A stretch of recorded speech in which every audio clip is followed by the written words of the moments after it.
स्वागत है आपका इस वीडियो में। इस वीडियो में प्रॉफिट एंड लॉस के कंसेप्ट करेंगे। पहले मैं आपको कंसेप्ट करवाऊंगा, फिर उससे रिलेटेड क्वेश्चन करवाए जाएंगे। तो चलिए आइए बेसिक मैं पहले आपको बता देता हूँ। देखिए, इस तरह के जब भी प्रॉफिट एंड लॉस की बात आएगी ना, आपका फोकस दो चीज़ों पे होना चाहिए। पहला कॉस्ट प्राइस पे, दूसरा सेलिंग प्राइस पे। कॉस्ट प्राइस का मतलब होता है कि आपने वो चीज़ किस कीमत पे खरीद करके लाई है, और सेलिंग प्राइस का मतलब ये होता है कि आपने वो चीज़ किस कीमत पर बेच रहे हो। राइट, बहुत सिंपल सी बात है। देखिए, अगर मैंने कोई चीज़ को लेट सपोज 100 रुपये में ख़रीद करके लाई, ठीक है। अब मैं उसे अगर 150 रुपये में बेच रहा हूँ तो मुझे 50 रुपीज़ का फ़ायदा हो रहा है। बस यही कंसेप्ट है प्रॉफिट एंड लॉस का। बट अगर मैं उसे कम कीमत पे बेच रहा हूँ, 50 में बेच रहा हूँ, तो फिर मुझे 50 का लॉस हो रहा है। लेकिन यहाँ पे वो क्या कहते हैं कि आप प्रॉफिट ना निकाल करके प्रॉफिट परसेंटेज निकालो। जैसे इसी क्वेश्चन में मैं एग्जांपल ले लेता हूँ। मान लिया जाए कि यहाँ पे ये देखिए 100 है वैल्यू, अब मैं इसे 150 यहाँ पे कंसिडर कर रहा हूँ।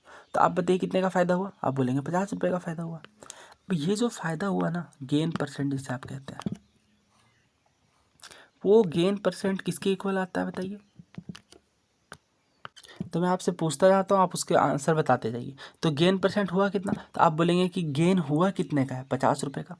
अब आपको जो भी फ़ायदा या नुकसान हो वो आप अपने जेब के अकॉर्डिंग काउंट करोगे। और आपके जेब से कितने पैसे गए थे? 100 रुपये आपको उस सामान को खरीदने में लगे थे, 100। और जब भी आपको परसेंट निकालना होता है इंटू 100 कर देंगे, यानी 50% का गेन हुआ। ये तो बड़ी ही बेसिक बात थी। आइए क्वेश्चन करते हैं। इस क्वेश्चन को देखिए, 620 रुपये में सामान खरीदा गया है और उसका SP है 713। लिख लेता हूँ मैं। बताइए फ़ायदा हुआ या नुकसान? तो आप बोलेंगे मैंने कम में ख़रीदा था और मैं ज़्यादा में बेच रहा हूँ। कितने ज़्यादा में बेच रहा हूँ बताइए? बताइए कितने रुपए का ज़्यादा में बेच रहा हूँ? 80 यहाँ से और 13 यहाँ से, 93 रुपये है ना। आप इसे घटाएंगे तो कितना बनेगा? 93। 93 का गेन हुआ या लॉस? गेन हुआ है। तो गेन हुआ है 93 का। कितने में से? हमेशा आप किससे से काउंट करते हो? SP से, इंटू 100। अब बताइए, वो 0 से 0 कैंसिल आउट हो गया। अब इसे कट कर दीजिए। 31 2 जा 62, 31 3 जा 93। 2 से या 5 टाइम्स कट गया, 5 3 जा 15। 15% का क्या हुआ? गेन हुआ। इसका आंसर कितना आया? 15%। मैंने कैसे निकाला? सबसे पहले मैं गेन निकालता हूँ क्योंकि रुपए में कितना हुआ, फिर उसे SP से इस CP से, सॉरी ये मैंने मिस्टेक से लिख दिया, फिर उसे CP से डिवाइड कर दूंगा। बहुत ही सिंपल बात है। तो यहीं से वो फॉर्मूला निकल करके आता है ना, जो मैं आपको याद नहीं करवाना चाहता हूँ, कि गेन परसेंट का मतलब होता है gain by CP into 100। CP कहाँ से आया? क्योंकि CP पे ही आप चीज़ों को काउंट करते हो, अपने बेसिस पे आप देखते हो कि मुझे फ़ायदा हुआ या नुकसान हुआ। ठीक है, बहुत ही सिंपल कंसेप्ट है, ये आपको तुरंत क्लियर हो जाएंगे। आइए नेक्स्ट क्वेश्चन की ओर बढ़ते हैं। मैं आपको कुछ क्वेश्चन करवा दूंगा, फिर वहाँ पे उसके बाद आपको खुद से प्रैक्टिस के लिए दे दी जाएंगे। देखिए 675 में, नेक्स्ट क्वेश्चन देखिए, 675 में कॉस्ट प्राइस था, यानी इतने में ख़रीदा गया था उसे ताकि बेचा जा सके, और उसे बेचा गया कितने पे? 630 पे। बताइए लॉस हुआ या फिर गेन हुआ? तो ज़्यादा में ख़रीद करके कम में बेच लिया गया। कितने रुपए का लॉस हुआ? 45 रुपये का। राइट, इसे आप घटाएंगे तो कितना बनेगा? 45 का लॉस। अगेन लॉस को किससे काउंट करेंगे? 675 से। क्यों 675 से? क्योंकि आपकी जेब से इतने ही पैसे गए थे, 675। आप ना कंसेप्ट समझते चलोगे कि क्यों CP से, क्योंकि CP से ही डिवाइड करते हैं, SP से क्यों नहीं, तो फिर आपके लिए चीज़ें आसान होगी। इसे काट देते हैं फिर। कौन से कटेगा ये? 25 4 जा 25 2 जा 50, और यहाँ से 175, 25 7 जा 175 होता है। फिर ये कटेगा 9 3 जा 27, 9 5 जा 45। ये बना 20/3%। 20/3%, यही इसका आंसर है, या आप इसे 16 2/3% भी बोल सकते हो। तो ऐसे ही आपको बाकी के दोनों क्वेश्चन कर लेना है, बहुत सिंपल क्वेश्चन है। आइए नेक्स्ट टाइप के क्वेश्चन करते हैं। इसमें आपको कॉस्ट प्राइस दे दिया जाएगा और गेन या फिर लॉस परसेंट भी दे दिया जाएगा, और उसी के बेसिस पे आपको सेलिंग प्राइस निकालना है। तो अगेन वही कंसेप्ट करेंगे। सबसे पहले मैं यहाँ पे CP लिख लेता हूँ। CP है कितने का? 1650 का। आपको इसमें से फ़ायदा कितने का हो रहा है? पढ़ लीजिए, 4% का। तो फिर आप कितने में उसे बेच रहे हो? देखिए, जो भी चीज़ होती है ना, वो अपने आप में 100% होती है। तो अगर आपको 100% की वैल्यू दे दी जा रही है और 104% का पूछा गया, तो इसे आप कैसे निकालेंगे? देखिए इस तरह के क्वेश्चन को करने के ना बहुत सारे तरीके होते हैं, बट मुझे जो सबसे प्रैक्टिकल अप्रोच लगेगी जिसे आप एग्जाम में तुरंत अप्लाई कर सको, मेंटली कर सको, मैं उसी अप्रोच को डिस्कस करने की कोशिश करूँगा। आप किताब के अंदर जाएंगे तो वहाँ पे दुनिया भर के ऐसे करके फॉर्मूलाज लिखे मिलेंगे, ठीक है, तो उसका कोई बेसिस पड़ता नहीं है फिर, क्योंकि एग्जाम के अंदर आपको उतना टाइम नहीं होता है कि आप दुनिया भर के फॉर्मूला लगा सको। तो मैं आपसे पूछता हूँ कि 4% का फ़ायदा हुआ, बट आप रुपए में बताइए कितना फ़ायदा हुआ। तो क्या आप इसका 4% निकाल सकते हैं 1650 का? बोलिए कैसे निकालेंगे। सबसे पहले मैं आपको बोलूँगा कि आप 1% निकालने की कोशिश करिए। 1% कितना होगा? 10% होगा 165, 1% होगा 16.5। आप समझ रहे हैं ना, एक डिजिट के पीछे पॉइंट आपको लगाते जाना है ऐसे करके। तो 1% की वैल्यू आई 16.5, लेकिन आपको तो 4% पूछा गया था। तो बताइए 16.5 का 4 क्या करेंगे? क्या 4 से मल्टीप्लाई करेंगे? नहीं, 2 बार डबल कर देंगे, क्योंकि 4% का मतलब तो वही होगा, 2 बार डबल। तो 16.5 का जब आप डबल करोगे तो वो कितना बनेगा बताइए? 16 का डबल होता है 32 और 0.5 का डबल हुआ 1, यानी 33 हो गया।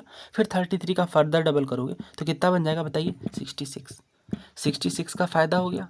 तो फिर आपने अब इसे कितने में बेचा होगा? ऐड कर दीजिए। 1650 प्लस 50 होता है 1700, और उसे आप फिर फर्दर 16 ऐड कर दोगे, बन जाएगा 7016। यही आपको निकालने के लिए बोला गया था।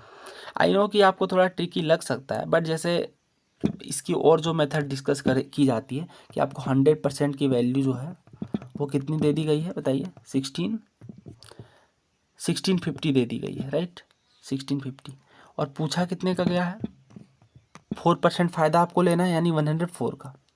तो सबसे पहले आप 1% की वैल्यू निकाल लेंगे, जो कि आएगी 1650 अपॉन 100। और जो ये आपको 104 का पूछा गया, तो आप इसे 104 से मल्टीप्लाई कर देंगे। फिर इसे 4 से कट करेंगे 25 टाइम, ये 4 से कट होगा, 4 2 जा 8 और 4 6 जा 24। फिर से आप फर्दर कट करेंगे तो ये 25 के टेबल से आप काट लीजिए। फिर आप इसे क्या करेंगे? कट करेंगे 25 से, तो ये कितना बनेगा? 25 6 जा 150 और यह बचा 15, यानी फिर से 150। 25 6 जा 150, फिर 66 को 26 से मल्टीप्लाई करेंगे तो कितना बनेगा? ये 1716। तो ये देख रहे हो कितनी ज़्यादा लेंदी अप्रोच हो चुकी है। एक तो आपको इतने बड़े बड़े नंबर के साथ डील करना है, फिर उसे मल्टीप्लाई करना है। क्या इतना वक्त होता है हमारे पास? ये बच्चों को सिखाई जाती है ये बेसिक अप्रोच, ठीक है। तो आप इन अप्रोच से बचो, आप वही अप्रोच यूज़ करो जो आपके लिए बहुत ज़्यादा प्रैक्टिकल हो। जैसे ये वाला मैंने आपको बताया 1650, बहुत सारे लोग 1% तो ऐसे ही निकाल लेंगे कि हाँ 2 डिजिट के पीछे पॉइंट लगाया जाता है। ये आपको नहीं पता है तो मैं बता दे रहा हूँ, देखिए जिन्हें नहीं पता उन्हें। जैसे मान लीजिए मैंने लिया यहाँ पे 1750, ये 100% है अगर, या कोई भी चीज़ है, तो इसका 10% बताइए कितना होगा? तो आप सोचिए मत, अगर ये पॉइंट यहाँ है तो ये एक डिजिट के पीछे आ जाएगा, 171.5। ये इसका 10% है। 1% पूछा जाए तो 17.15, ये यहाँ पे पॉइंट आ जाएगा, राइट। यही अप्रोच होती है।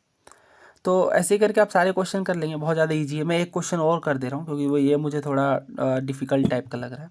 क्वेश्चन नंबर 2 देखिए, सीपी जो है वो कितना दिया हुआ है आपके पास?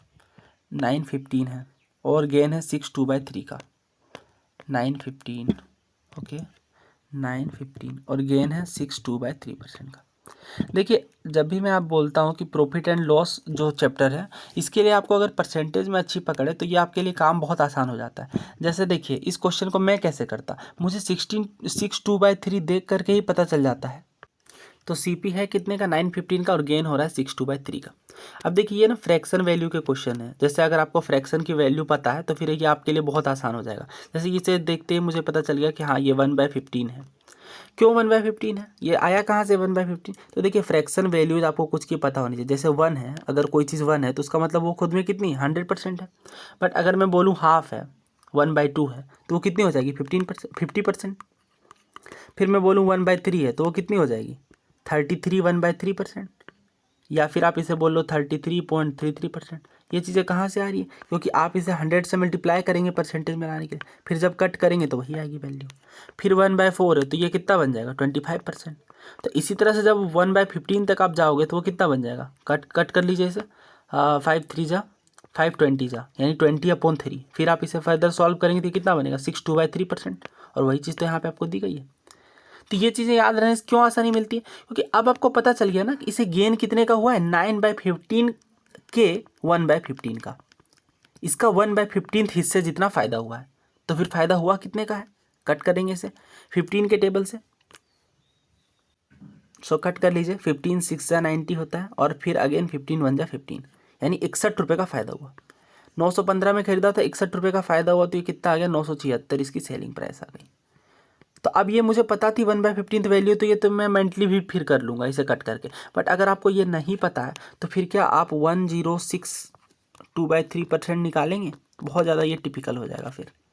ठीक है, तो मैं आपको रिकमेंड करूँगा कि ये परसेंटेज वाली आपको नहीं। और अगर मान लीजिए आपको ना याद आए तो फिर क्या इसे निकालने का तरीका है? बिल्कुल है, 62/3% को आप चेंज कर लीजिए। सबसे पहले इसे सॉल्व कीजिए, 6 3 18 और 220/3।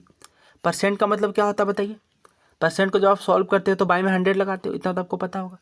25 जा, देखिए 1/15 आ गया ना। इसे भी आप 2 से 3 सेकंड में कर सकते हो, बहुत ज़्यादा ये नहीं होता टाइम टेकिंग। बट ये फ्रैक्शनल वैल्यू आपको निकाल ही लेनी होगी इस तरह के क्वेश्चंस में। सो आई होप ये आपको अप्रोच क्लियर हो रही होगी। तो और भी कुछ क्वेश्चन है, बट 1 और 2 मैंने करवा दिए हैं, ये आप खुद से ट्राई कीजिए, नहीं बनेगा तो फिर मैं आपको सॉल्व करवा दूंगा इसके लिए। आइए नेक्स्ट टाइप पे वर्ड प्रॉब्लम पे अब बढ़ेंगे। अच्छा, और भी क्वेश्चन है क्या? अच्छा, अब इसका उल्टा दे दिया है, 1-2 क्वेश्चन मैं इसके भी करवा देता हूँ। देखिए आपको बोला गया find the cost price when selling price इतना हो और गेन इतना हो। तो देखिए यहाँ मैं CP लिखूँगा, उसके बाद यहाँ पे SP लिखूँगा। SP मुझे दे दिया गया है 1596, CP के बारे में पूछा गया है और गेन बता दिया गया है 12% का। बताइए इसे कैसे बनाएंगे? तो सबसे पहले ये सोचना पड़ेगा कि 100 ये कुछ इसके परसेंटेज रही होगी, इस पर 12% का फ़ायदा लिया फिर इतने पे बेचा, यानी ये कितना होगा 112% होगा, क्योंकि 100% तो ये खुद का था, इसमें इसने 12% की प्रॉफिट ली, ये बना 1596। आपसे पूछा गया 100% की वैल्यू, तो बस कट कर दीजिए इसे। तो आइए इसे नेक्स्ट पेज में सॉल्व कर लेते हैं। सबसे पहले 1% की वैल्यू निकाल लेंगे, कितनी आएगी? 112% का उतना था, तो 1% का कितना आया था, उसको डिवाइड करना था। 1596 था ना ये, बाय में 112। लेकिन आपको तो 100% चाहिए, तो आप इसे 100 से मल्टीप्लाई कर देंगे। ये मेथड तो आपको पता है ना, ये मैं डिवाइड और मल्टीप्लाई कैसे करता हूँ, नहीं पता है तो देखिए मैं बता दे रहा हूँ। मान लीजिए आपने 20 ऑरेंजेस खरीदे, 20 ऑरेंजेस की कीमत पड़ी 40 रुपये, 5 ऑरेंजेस का कितना पड़ेगा? सबसे पहले आप 1 ऑरेंज की कीमत निकालेंगे जो कि आएगी 2 रुपये, फिर आप उसे 5 से मल्टीप्लाई करके बोलेंगे 10 रुपये मुझे पड़ी। तो ये कहाँ से आया? सबसे पहले आपने डिवाइड किया फिर मल्टीप्लाई किया, वही चीज़ मैं यहाँ पर कर रहा हूँ। चलिए आइए फिर इन क्वेश्चन को करिए, इससे करिए। तो फिर इसे कैसे करेंगे बताइए? कट करना है ना, इसे 4 से काट लेते हैं। फिर इसे 4 2 जा 8, 4 8 जा 32। फिर इसे फर्दर कट करेंगे, 4 3 जा 12, ये बना 39, 4 9 जा 36। फिर अगेन ये कितना बचा? 4 9 जा 36। फिर ये किससे कट होगा? 7 के टेबल से। 7 4 जा 28, ये पेन क्यों नहीं चल रहा? हाँ, 7 4 जा 28, इसे आप कट करेंगे, 7 5 जा 35 और 49 बना, फिर 7 7 जा 49। ये कितना आ गया? 57/4 इंटू 100, 5700/4, क्योंकि 100 से मल्टीप्लाई करेंगे तो कितना आएगा? 00। अब इसे कट कर दीजिए, 4 1 जा 4, 4 4 जा 16, 10 बना, यानी 4 2 जा 8, फिर ये कितना है 20, 4 5 जा 20, 1425 रुपये इसकी आंसर आई। अब ये कैलकुलेशन काफ़ी टफ वाले क्वेश्चन है, इन्हें आप इजी कैटेगरी में नहीं रख सकते, ये एग्जाम के अंदर आएंगे तो हर किसी के लिए टाइम टेकिंग होंगे। तो इसी तरह से फिर आप बाकी के क्वेश्चन कर लीजिएगा। ये कौन सी बुक है? RD शर्मा बुक है, ठीक है, वो आप देख लीजिएगा, उसकी आपको PDF भी मिल जाएगी, आप उसे क्वेश्चन को जरूर ट्राई कीजिएगा। इसकी क्वेश्चन की डिफिकल्टी थोड़ी सी अब एबव होती है, इसलिए मैंने इसे लिया है ताकि मैं थोड़े हार्ड टाइप के क्वेश्चन करवा सकूँ। देखिए अब ये पैटर्न पे आते हैं, ठीक है, ये जो क्वेश्चन है, हाँ, अब जो क्वेश्चन है उन्हें मैं टाइप वाइज लूँगा, ठीक है, उसकी ताकि आपका कंसेप्ट क्लियर हो। मैं एक क्वेश्चन करवाऊंगा, उसके बाद 2-3 क्वेश्चन आपको प्रैक्टिस के लिए दूंगा। इस तरह के क्वेश्चन आपने बहुत देखे होंगे। If the cost price of 12 candles is equal to the selling price of 15 candles, क्या बोला जा रहा है? 12 कैंडल का जो कॉस्ट प्राइस है वो 15 कैंडल ऑफ सेलिंग प्राइस के बराबर है। तो आपको बताना है लॉस कितने का हुआ, आपको बस रेशियो से मतलब है। तो क्या कर दीजिए, CP को यहाँ पे रहने दीजिए। आपको पता होगा मल्टीप्लाई वाली चीज़ अगर इक्वल टू के लेफ्ट साइड आएगी तो डिवाइड में चली जाएगी, और यहाँ पे कितना बनेगा 15, ये वाली मल्टीप्लाई में है तो ये नीचे आ जाएगी 12। तो यहाँ से CP कितना आया? आप बोलेंगे 15, तो कंपेयर कर दीजिए ना, CP 15 और SP कितना आया 12। यानी आपने यहाँ पे मैं लिख देता हूँ 15 की चीज़ खरीद करके आप 12 में बेच रहे हो, कितने का लॉस लगा रहे हो? 3 का। किस पे? 15 पे इंटू 100। क्यों 15 पे? क्योंकि यहाँ मैं अलग से लिख देता हूँ इसे, फिर से देखिए, CP SP कितने का खरीदा आपने, पढ़ लीजिए आप, रेशियो से कंपेयर करिए, फिर से मैं दिखा दे रहा हूँ यहाँ पे देखिए, CP कितने हैं, ये देखिए CP कितनी है 15 और SP कितनी है 12, ठीक है, ये लिख लीजिए। CP कितनी है यहाँ पे 15, SP कितनी है 12। कितने का लॉस हुआ बताइए, 3 का लॉस हुआ। 3 का लॉस किस पे 15 पे। हमेशा आपको CP से ही कंपेयर करना है, ठीक है। 5 3 जा और 5 से ये कट गया 20 बार में, 3 से 3 यानी कितना आ गया आंसर, 20% का लॉस हुआ। बोलिए कोई दिक्कत। आगे आइए नेक्स्ट क्वेश्चन देखते हैं। By selling 130 cassettes a man gains an amount equal to the selling price of 5 cassette. ये बड़ा इंटरेस्टिंग क्वेश्चन होता है, इसके लिए बहुत तरह की वैल्यूज। अच्छा, आप किताब के सॉल्यूशन कभी मत देखना, बिल्कुल भी मत देखना, कभी भी नहीं। इन किताबों में मैंने ये ऑब्जर्व किया, इतनी ही फालतू टेक्निक है। ये बुक उठा लो या आप आर.एस. अग्रवाल के सॉल्यूशंस वाले क्वेश्चन तो बहुत अच्छे हैं डेफिनेटली। मतलब ये बात है ना कि फिर आप एग्जाम में उतने कम टाइम में नहीं कर पाओगे उन मेथड से। इस क्वेश्चन को देखते हैं। By selling 130 cassettes a man gains an amount equal to the selling price of 5 cassette. देखिए सेलिंग प्राइस, मान लीजिए एक कैसेट 1 रुपये का होता, तो जब आप 130 कैसेट्स बेच रहे हो तो आपके जो जेब में कितने पैसे आ जाते हैं 130 इसका सेलिंग प्राइस हो जाता। और equal to the selling price of 5 cassette, आपको गेन कितने हुआ, गेन कितने का हुआ बताइए। 5 कैसेट यानी 5 रुपये का, क्योंकि एक कैसेट की मैंने मान लिया कि ये 1 रुपये की है।